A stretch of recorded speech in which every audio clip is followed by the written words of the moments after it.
안녕하세요. 수업 시작하겠습니다. 우리 지난번 수업을 하다가 좀 잘랐는데요. 왜 그랬냐면 원자력 발전을 이야기하려면 원자력 발전의 내용이 좀 많아서 원자력 발전을 이야기하고 그 다음 수업도 이야기해 보겠습니다. 오늘까지가 전통 에너지에 대한 두 번째 이야기이고요. 자, 전통 에너지 원자력 발전이라 말하는 거는 우리가 분류상으로 보면은 화력 발전과 굉장히 유사한 형태랍니다. 화력 발전이 어떻게 줬죠? 물을 끓인 증기를 가지고 발전기를 돌려줬죠. 자, 지금 여기 그림이 있는데요. 그림이 좀 복잡하지만 그냥 이 그림에서 여기 부분이 없다라고 생각을 한번 해봐요.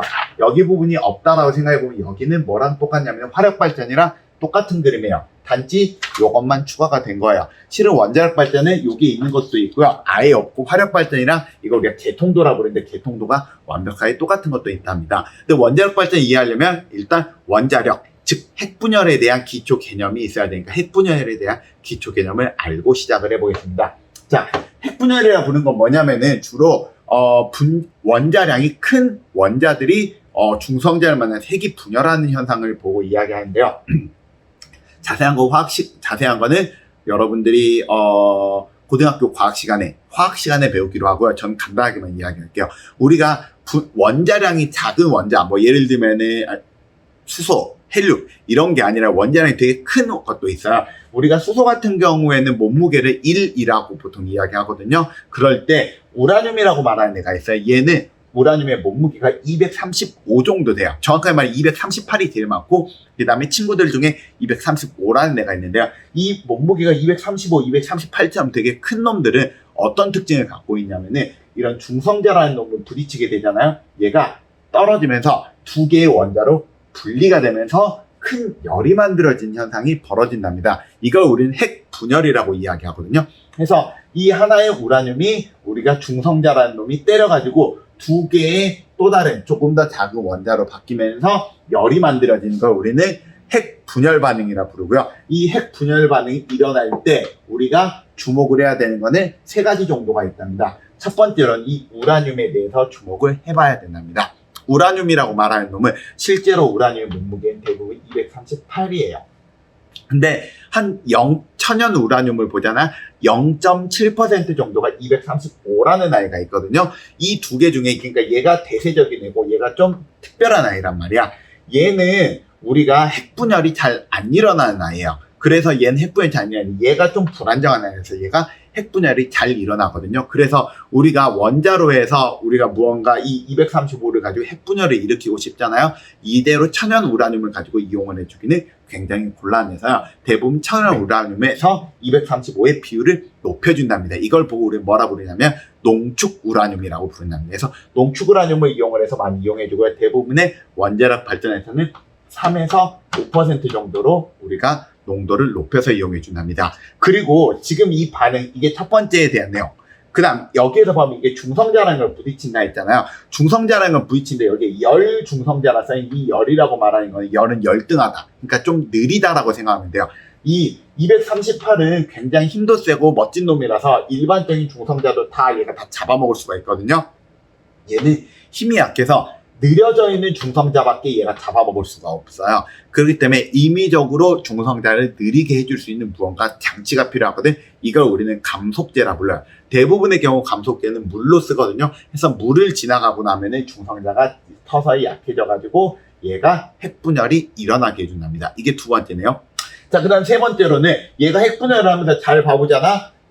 이것 말고 요것도 튀어나왔지. 요게 뭐였지? 중성자라고 했잖아요. 하나의 중성자 부딪히더니 중성자가 두 개, 실은 두 개에서 세 개 정도의 중성자가 튀어나오게 되는데요. 만약에 이 중성자도 열 중성자로 만든 다음에 또 다른 우라늄과 부딪히게 만들면 어떻게 될까요?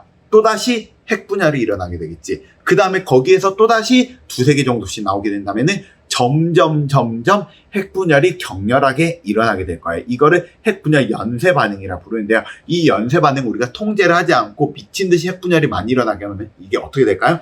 순식간에 어마어마한 에너지가 만들어지고 그 에너지를 이용해가지고 우리는 폭탄을 만들었습니다. 그걸 뭐라 부르지? 원자폭탄이라 부르는 거예요. 그래서 원자폭탄은 지금 아까 말했던 이 3에서 5% 정도 비율을 95% 이상으로 높인 걸 보고 말하고요. 실제로는 이 원자폭탄은 몸무게가 한 10에서 15kg 정도밖에 안 된답니다. 하지만 그거 하나로 전 세계를 멸망시킬 수 있었다는 거지.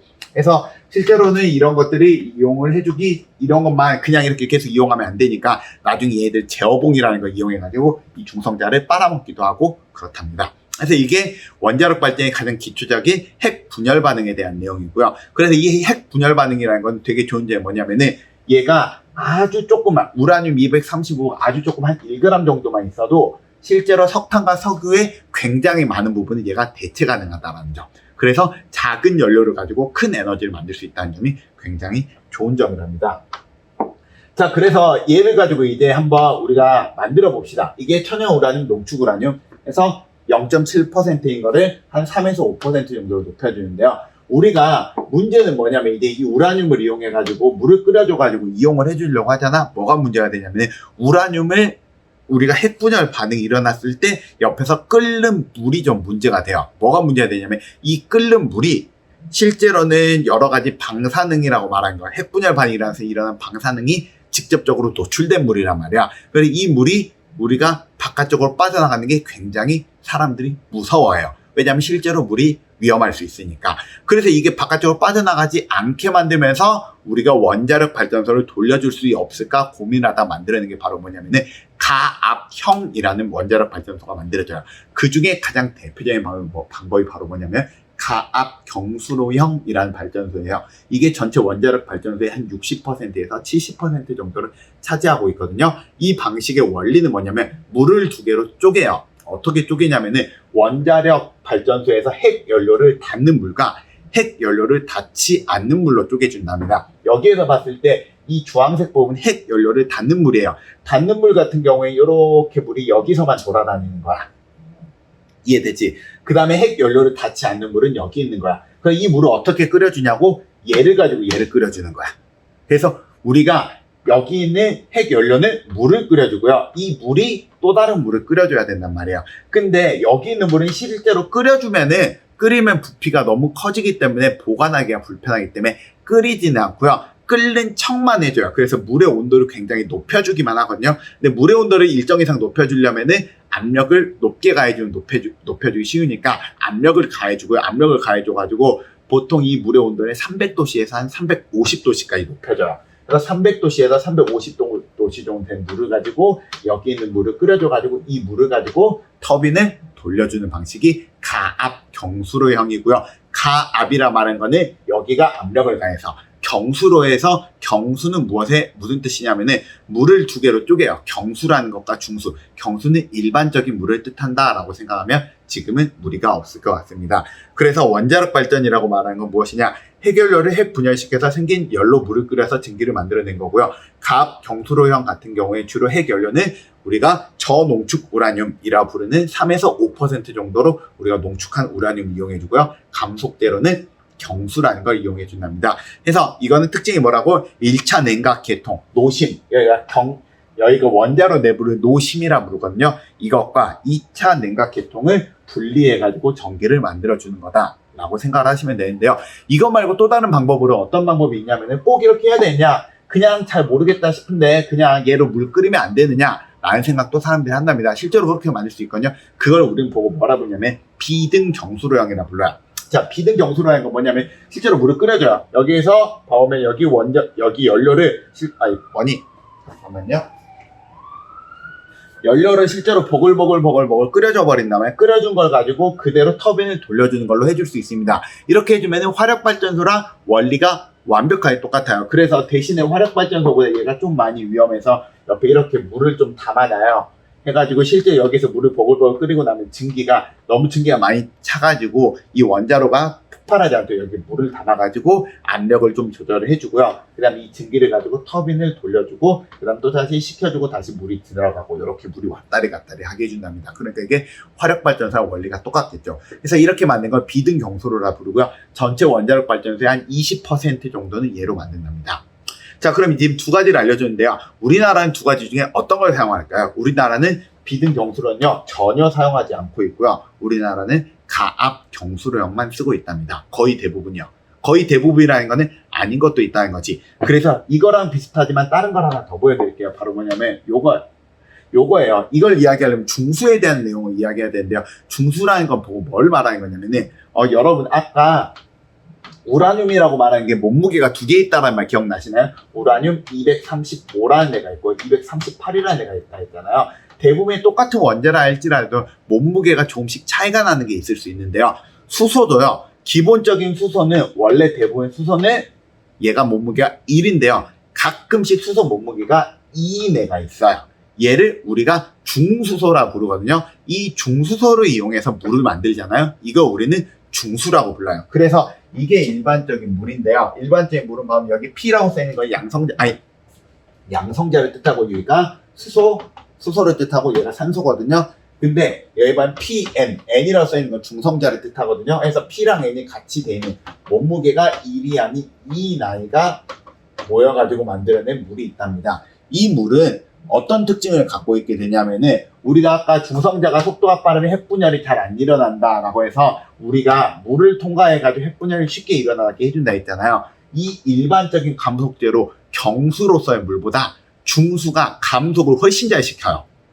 그래서 이 중수를 이용하잖아요. 그러면은 천연 우라늄을 가지고도 핵분열 반응을 만들어낼 수 있어요. 그래서 이렇게 해준 거를 가압 중수로형이라 불러요. 대신 이 중수가 더럽게 비싸요. 그런 특징을 갖고 있거든요. 자, 그래서 이 가압 중수로형은 어떻게 생긴 거냐면 이렇게 생겼어요. 우리가 가압 경수로형이 다 똑같이 생겼거든요. 아까와 똑같이 여기가 안쪽으로 지나가는 물이 있고요. 바깥쪽으로 지나가는 물이 있는데 차이점은 하나예요. 이 안쪽으로 지나가는 물이 중수라는 거. 이거 하나만 차이점이 있고요. 이거 말고는 뭐 그 밖에 차이점들은 좀 중요하지 않아요. 뭐 예를 들면 해결료를 뭐 쉽게 바꿀 수가 있다. 아니면은 좀 해결료를 싼 걸 쓸 수 있다. 이런 특징을 갖고 있는데요. 그것보다 더 중요한 건 뭐냐면은 얘는 중수라는 걸 사용한다라고 생각을 하면 될 것 같습니다. 자, 그래서 여기 보면 그래서 가압 중수로형이라 부르는 거는 천연 우라늄을 쓰고요. 냉각제랑 감속제는 중수라는 걸 쓴다라는 점이 큰 특징인데요. 여기에서 한 가지만 더 이야기해 볼게요. 그러면 여러분, 원자력 발전에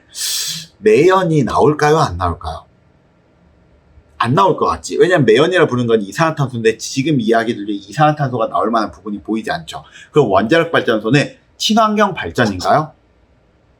좀 찝찝하지? 친환경 발전이라 부르면 우리 머릿속에 있는 발전과 원자력 발전이 약간 느낌이 다르죠. 여러분의 느낌 바로 정상이에요. 나라들마다 원자력 발전소는 친환경 발전이라고 말하는 나라도 있고요. 아닌 나라도 있어요. 우리나라는 어떤 나라에 속할까요? 우리나라는 아니다에 속해요. 근데 외국 같은 경우에는 친환경 발전이라고 이야기하는 나라들도 있답니다. 그래서 우리가 탄소 배출에 대해서만 이야기하는 원자력은 친환경 발전이기 때문에 이 탄소 배출량을 줄이면서 실은 탄소 배출량을 줄이면서 전기를 지금과 비슷한 전기를 만들기 위해서는 원자력 발전소만한 대안이 없는 상황이거든. 그래서 원자력 발전소를 우리가 예를 들면 사우디아라비아 이런 석유, 석탄을 가지고 전기의 90% 이상을 만들어내는 굉장히 그런 석유 이런 산유국 같은 경우에 원자력 발전소를 지어야지만 전기를 만들면서도 쉽게 만드니까 그런 데에서는 원자력 발전소를 지으려고 하고 있지만요. 원자력 발전소에 쏘였거나 이게 아니라 다른 방법으로 전기를 만들려고 노력하고 있는 나라들 같은 경우에는 원자력 발전소는 친환경 발전하니까 안 만들려고 한답니다. 그래서 우리나라의 이 원자력 발전소 이 기술은 어떤 나라에서는 필요해가지고 도입을 하려는 나라도 있고 싫어하는 나라도 있지만 우리나라 전체적인 입장에서 보면 원자력 발전소는 좀 싫어하는 편이랍니다. 거기에 대해서는 여러분들의 판단에 맡길게요. 자, 그리고 또한 이 원자력 발전소는 문제점이 몇 가지 있어요. 첫 번째 문제점은 이게 친환경 발전이냐 아니냐 문제점도 있고요. 두 번째 문제점은 이게 폐기물이 문제가 돼요. 자, 핵 폐기물 어디다 버려요? 핵 폐기물 버린 거 바다에 버려. 그 바다에 버린 그 바다에 있는 물고기 너 먹을 수 있어요? 찝찝하지. 땅에 버려요? 땅에 버리면 땅에 그대로 버릴 수 없는 땅 파서 버려야 되겠지. 우리나라는 지진이 안전지대인데 용암지대인 곳은 지진이 많이 나. 예를 들면 일본 같은 나라에서는 땅 파서 묻었다가 땅 쩌쩌쩍 갈라지면 어떻게 돼요? 우리가 핵 연료나 기타 등등에 대한 내용들을 우리가 여러 가지 폐기물이 있거든. 고준위 폐기물, 중준위, 저준위 폐기물이라는 게 있고 그냥 핵연료도 있긴 한데요. 문제는 얘네들에서 방사능이 나요. 방사능이 뭐 알파산, 베타산, 감마산 이런 게 나오는데 이런 건 여러분들 고등학교 과학 시간에 배우기로 하고요. 이런 것들이 나오면은 내 몸에 부딪히면 내 몸이 뭐 총을 맞은 것 같은 내 몸이 아프고요. 방사능 오염이 돼가지고 내가 죽을 수 있단 말이에요. 그래서 얘들 꽁꽁 싸매. 어떻게 보통 싸매냐면은 콘크리트를 가지고 한 10cm 정도의 두께의 콘크리트를 얘를 싸잖아요. 그럼 방사능이 전혀 안 나와요. 그래서 콘크리트로 싸가지고 버리는데요. 여기 안에서 방사능이 무한정 계속 나오는 게 아니고 일정 시간이 지난 반감기라는 걸 거쳐가지고 결국엔 그 방사능이 안 나오거든. 문제는 이 반감기가 엄청 오래 정도 돼요. 보통 반감기가 1000년 단위예요. 무슨 말이냐면은 이게 지금 쓴 이 원자력 발전 해결로에 이 방사능이 다 없어지려고 하잖아. 거의 고조선 시대까지 가야 돼요. 무슨 말이야? 고조선 시대 때 만든 원자력 발전소가 반감기가 지금에서 끝난다. 그러니까 너희들이 죽고 너희 후손들이 후손의 후손의 후손까지 가도 웬만하면 방사능이 계속 방출이 되는 게 좀 큰 문제점이다 라고 생각을 하면 될 것 같고요. 그 다음에 이게 원자력 발전소가 화력 발전이랑 되게 비슷하다 했잖아요. 화력 발전이랑 비슷하게 여기서도 버리고 난 이 폐열 있지. 이 폐열, 우리가 폐열을 이용해서 전에 무엇을 해줬다 했지? 난방용이나 온수용으로 썼다 했잖아요. 여러분, 이 폐열을 이용해서 여러분 집에 온수로 난방으로 써도 괜찮을 것 같아요? 괜찮아? 너희 집에 따뜻한 물이나 이 따뜻한 물 원자력 발전소에서 나왔어. 괜찮겠어요? 좀 뭔가 기분이 묘할 것 같지. 그래서요, 대부분 원자력 발전소에서 버리는 폐열은 그대로 바다에 버린답니다. 그럼 바다에 버리는 폐열의 양이 적을까요? 많을까요? 좀 심하게 많거든요. 이 폐열 때문에 원자력 발전소 주변이 수온이 높아져 버려요. 수온이 높아져 버리니까 물고기들이 어떻게 될까요? 물고기들이 그쪽 주변에 이상한 생태계가 형성되고요. 거기서 물고기들이 실은 되게 크고 맛있는 물고기가 많이 잡히거든요. 그 물고기 먹을 수 있을까요? 못 먹을까요? 대부분 그 물고기도 안 먹어요. 그래서 이 원자력 발전소 주변에 있는 물고기도 우리나라에서는 대부분 안 먹고 있어서 원자력 발전소 주변에서는 그런 큰 물고기들 처리하는 것도 좀 문제가 된답니다. 그런 부분도 이제 문제가 되는 것도 있어요. 자, 그리고요, 이 원자력 발전소 대부분 이 폐열을 이용할 수 없는 이유 중에 하나가 뭐냐? 이 원자력 발전소 님비 시설이에요. 님비 시설이라는 거는 전기는 필요하긴 하지만 우리 주변에서 멀리 떨어져 있으면 좋겠어요 라는 시설이잖아요. 그래서 이 멀리 떨어져 있는 거에서 우리가 이 폐열을 가져와서 실제로 주택가에서 전기를 만들어 주기에는 우리가 갖고 오는 이 파이프라인이 너무 길어지기 때문에도 우리가 실제로 이용하기는 좀 그런 상황도 같이 간답니다. 아시겠죠? 자, 여기까지가 원자력 발전에 대한 내용. 자, 이제 그 다음에 친환경에 대한 내용을 잠깐만 이야기 건드리고 수업을 끝내려고 한답니다. 자, 친환경에 대해서 우리가 이 이야기는 좀 꼭 해야 될 것 같아요. 여러분, 신재생 친환경 에너지라고 부르는 거예요. 여러분, 한계점 좀 이야기하고 우리가 넘어가야 될 것 같아요. 여러분, 친환경 에너지라 부르는 거, 우리가 아까 말했던 이 원자력 발전소, 그럼 왜 사람들이 원자력 발전소 하려고 하느냐?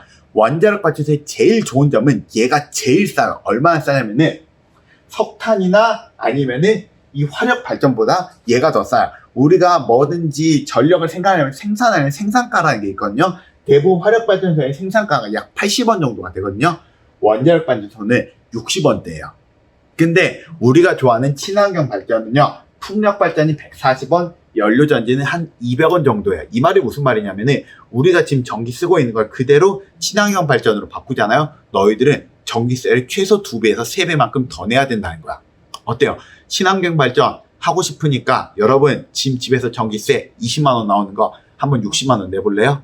라고 여러분들에게 이야기하잖아요. 그건 또 다른 문제예요. 그거는 진짜 또 많은 고민이 들어요. 왜냐면 내 주머니에서 돈이 나가는 문제니까. 그래서 친환경 발전은 첫 번째 문제점이 돈이 많이 들 수 있다는 점. 자, 이거 말고도 친환경 발전에 문제가 없을까요? 자, 친환경 발전에 대한 이제 문제점을 지금부터 좀 이야기를 해드릴 건데, 이게 첫 번째 경제성의 문제고요. 경제성 말고 또 다른 문제도 있답니다. 이 신재생 에너지의 두 번째 문제는 바로 뭐냐면은 얘가 차지하고 있는 비율이 너무 낮다는 거야. 이게 지금 현재 우리나라 상황이거든요. 하나는 현재 상황이고요. 하나는 미래에 원하는 상황이에요. 이게 바로 현재 상황, 이게 미래에 원하는 상황인데요. 현재 상황에서 보면 신재생 에너지가 차지하는 비율은 6.5%고요. 우리가 원하는 상황은 20.8% 정도를 차지하길 원해요. 언제? 2030년도에. 근데 잘 봐요. 이게 원하는 목표인데요. 요만큼 2030년도가 돼도 아직 원자력, 석탄, 석유가 차지하는 비중이 얘보다 커요. 그래서 친환경 발전이라고 말하는 거를 비중을 크게 높여야 되는데 높이기에는 실제로 얘가 문제점이 많이 있어요. 그 문제점들 중에 하나가 바로 뭐냐면은 우리나라에서 말하는 신재생 에너지에는 폐기물 에너지도 신재생 에너지에 포함이 되거든요. 뭐냐면은 쓰레기를 태운 것도 신재생 에너지에 포함되는데 외국은 이거 신재생 에너지 아니라고 불러요. 왜냐면은 무언가를 태우면은 뭐가 나온다? 탄소가 나오기 때문에. 근데 외국에서는 이거 신재생 에너지가 아니라 우리는 신재생 에너지라고 부르는데, 그래서 우리나라 그걸로 따지잖아요. 약 2%밖에 안 된답니다. 이게 첫 번째 문제점. 두 번째 문제점으로 어떤 문제점이 있냐면은 이 친환경 발전은 이게 그래서 필기를 해야지. 우리나라 전체 발전량에서 신재생에너지가 차지하는 비중이 매우 낮습니다. 그래서 얼마나 낮냐? 한 6.5% 정도 된답니다. 그리고 좀 엄밀하게 보면 외국 사례로 보면은 우리나라는 한 2%밖에 안 된다는 점이 치명적인 단점이고요. 두 번째, 신재생 에너지가 비중이 높아질수록 최대 전력 관리가 문의된답니다. 이 최대 전력 관리라는 말이 무슨 말인지 좀 이야기하려면은 이게 전력 생산에 대한 기초 개념이 있어야 되는 이 기초 개념을 알고 넘어가 봅시다. 뭐냐면 있잖아. 전기라는 걸 만들 때 아까 말했다시피 전기는 쓰는 양과 그 다음에 또 뭐가 만드는 양이 비슷해야 된다 했잖아요. 근데 우리 전 세계적으로 전기를 만들 때 제일 많이 쓰는 방법은 두 가지가 현재 탑이에요. 뭐랑 뭐를 가지고 많이 만드냐면 하나는 풍력이고요. 또 하나는 태양광이에요. 그 중에 현재 태양광이 조금 더 많이 만들거든요. 근데 태양광은 문제점이 바로 뭐냐면은 날씨의 영향도 많이 받고요. 낮이냐 밤이냐에 따라서 전력의 생산량이 너무 많이 다른데요. 이게 굉장히 큰 문제로 다가온답니다. 바로 뭐냐면 더 커브 현상이라 부르는 거거든요. 이게 뭐냐면 신재생 에너지를 많이 쓰고 있는 미국에 있는 그 해당하는 주에서 발생하는 이상한 현상인데요. 이 아래쪽이 차지하는 게 바로 뭐냐면은 이 더 커브의 이 덕이라 부르는 게 바로 뭐냐면 전통 에너지가 전기를 만들어야 되는 생산량이에요. 근데 잘 봐보면은 얘가 쭉 저어졌다 이때 급격하게 높아지게, 이 급격하게 높아진 시기가 언제냐면은 저녁 5시부터 7시 사이. 그래서 시간을 따지면 2시간에서 3시간 정도인데요. 이 시간이 어떤 시간이냐면은 이 전까지는 태양광 에너지, 태양광 발전에서 전기를 만들다가요. 태양광 발전이 없어지고 이제는 발전기에서만 전기를 만들어야 되는 시기인데요. 사람들이 전기를 쓰는 시기가 언제쯤 되냐면 사람들이 전기는 대부분 아침 9시부터 저녁 6시까지가 전기를 제일 많이 쓰거든요. 왜냐면 이때가 회사에서 일하는 시간인데요. 이 저녁 5, 6, 7시 이때쯤은 사람들이 전기를 쓰는데 해가 져버려요. 해가 지다 보니까 이때 전기 쓰고자 하는 요구는 많은데 전기를 만들고자 하는 전기가 없게 돼버리거든요. 그러니까 급격하게 전기를 우리가 전통 에너지에서 전기를 만들어야 되는 시기가 생기는데요. 물어봅시다. 전기를 갑자기 만드는 거 전통 에너지 발전에서 쉽게 만들까요? 이거 쉽게 못 만들어요. 그럼 어떻게 만들까요? 전기를 가장 쉽게 만들 수 있는 방법은 내연기관을 가져와야 돼요. 내연기관을 전기를 만든다. 즉 쉽게 말해 휘발유를 가진 내연기관을 돌려가지고 전기를 만들어야 되는데요. 이렇게 전기를 만들잖아요. 전기가 비싼 전기를 만들어야 돼요. 비싼 전기란 말이 무슨 말이냐? 일반 화력발전 전기를 한 80원에 만드는데 100원? 아니 200원 정도의 전기를 만들어야 돼요. 그래서 이 더 커브 현상이 커지면 커질수록 우리가 필요 없는 비싼 전기를 많이 만들어야 된다는 점이 첫 번째 문제점으로 다가온단 말이에요. 그러니까 친환경 발전이 다 좋은 줄 알았는데 친환경 발전으로 우리가 깎아먹는 것보다 친환경 발전으로 우리가 번 돈보다 여기 더 커브에서 생긴 문제점이 더 커버린다는 점. 또는 우리가 여러분 혹시 제주도 놀러 가보셨나요? 제주도 놀러 가보잖아요. 제주도에 풍력 발전이 되게 많은데 가끔씩 보면 풍력 발전기 멈춰 있는 거 본 적 있으시나요? 풍력 발전기가 원래대로 하잖아요. 무조건 계속 돌아야 되는데 가면 갈수록 풍력 발전기를 멈추는 횟수가 늘어난답니다. 왜 멈출까요? 풍력 발전기를 멈추는 이유도 똑같아요. 전기가 너무 많이 만들어져서 멈춰버리는 거야. 근데 대부분의 발전기는요, 이 친환경 발전, 특히 풍력 발전의 경우는 발전기를 한번 만들고 그 다음 유지 보수 비용이 연간 2%가 안 되기 때문에 무조건 돌릴수록 유리하거든. 근데 더 돌릴 수 없는 상황이 돼버려요. 왜냐면 돌리면 전기가 너무 많아가지고 펑 터져버리니까. 그렇기 때문에 이렇게 전기가 자꾸 그러니까 전력 수요가 예측이 안 되는 일이 너무나도 많이 발생을 할 수 있다는 점이 굉장히 큰 치명적인 약점으로 발생하는 게 친환경 발전이에요. 그래서 이 치명적인 약점을 보완을 하기 위해서 사람들이 어떤 생각을 하게 되냐면은 바로 이 세 가지 방법을 고민하게 된답니다. 이 세 가지 방법까지만 이야기하고 수업을 끝낼 건데요. 첫 번째는 양수 발전, 두 번째는 ESS 시스템, 세 번째는 수소 경제에 대해서 사람들이 생각을 하게 된답니다. 이게 바로 무슨 말이냐면은 양수 발전이라고 말한 거는 아까 말했잖아요. 전기를 이렇게 세이브해주는 시설이다. 물로 전기를 세이브하는 시설이고요.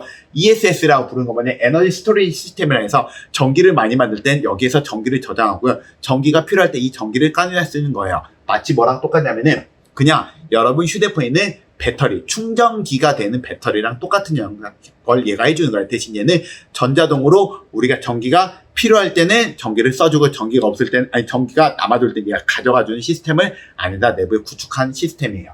그 다음에 이 마지막으로 요게 바로 뭐냐면은 수소전지인데요. 이 수소 연료전지라고 부르는 거는 우리가 전기가 남아돌 때 전기를 수소로 바꾸면 안 되겠느냐라는 고민을 하게 되는 거예요. 왜냐하면 수소로 전기를 바꿔버리잖아요. 수소로 바꾼 다음에 연료전지를 만들어버리면 이 연료전지로 전기를 필요할 때 생산할 수 있거든. 그래서 수소전기를 만드는 순간 전기하고 수소하고 서로 물과 바꾸듯이 바꿈이 일어날 수 있기 때문에 이렇게 하면 안 되겠느냐라고 사람들이 고민을 하게 된답니다.